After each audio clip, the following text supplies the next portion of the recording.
Welcome back. Even though we know the temperatures are going to go up, as long as that humidity stays down, that really makes all the difference. And it's the best of both worlds, because even though the high temperatures are going to go up, our low temperatures are still going to be floating around in the low to mid 60s. So we'll still have the cool mornings. It's just that those afternoon high temperatures are going to go a bit warmer than we've seen the past few days. But all in all, the low humidity, yes, please sign us up for that. If we can keep that around for the remainder of fall into winter and in through next summer. That would be great, even though that's not going to be likely. Here's a live look across downtown right now. Temperatures, they were in the 60s this morning. We've rebounded to 80 degrees now here in Macon, 79 in Warner Robins, 77 in Roberta, 80 in Rochelle, 80 in McRae, and 79 in Soperton at this hour. We do have a light wind out of the northeast thanks to this high pressure that's up in the Appalachian Mountains. Notice how clear it is across the southeast from Lubbock, Texas, down towards Houston, over towards Jacksonville.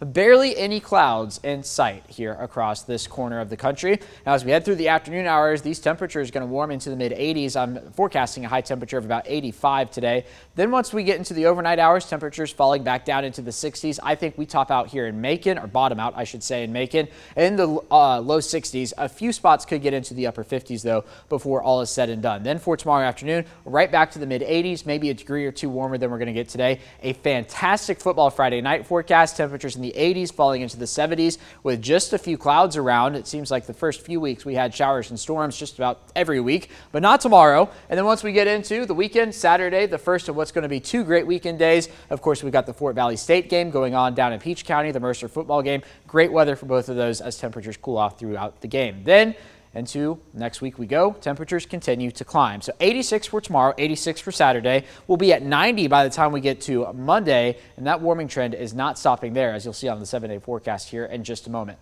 Okay, we got the 11 a.m. advisory on Tropical Storm Fiona just about an hour ago. A lot of the storm activity with this tropical storm still off to the east of it there, but it's continuing its westward motion closer to the Lesser Antilles now. The plan is for it to still be a 60-mile-an-hour tropical storm by the time it approaches Puerto Rico. But notice the wind speeds have gone up since we last talked this morning. Now forecasted to be a 70-mile-an-hour tropical storm somewhere just off the coast of Haiti or into the Atlantic Ocean. There's still a lot of model uncertainty on where exactly this turn is going to happen, and that could have some impacts here on our weather. Notice how a cluster of them now follow the track there on up through the Bahamas, a little closer to us here on the eastern seaboard.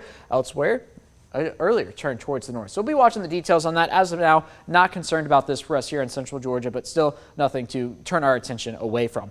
80s to begin football Friday night, 70s to wrap it up. Sunset is at 7:39 for kickoff. And here's your Mercer football forecast for Saturday as well. 80s into the 70s with sunset at 7:38 on Saturday night. They're playing the Citadel there at 5-Star Stadium. Okay, here's the 7-day. We've got 86 for Friday and Saturday. There's that warming trend I was talking about. 90s begin on Monday, up to 92 for Tuesday and Wednesday, but those overnight lows still in the mid 60s.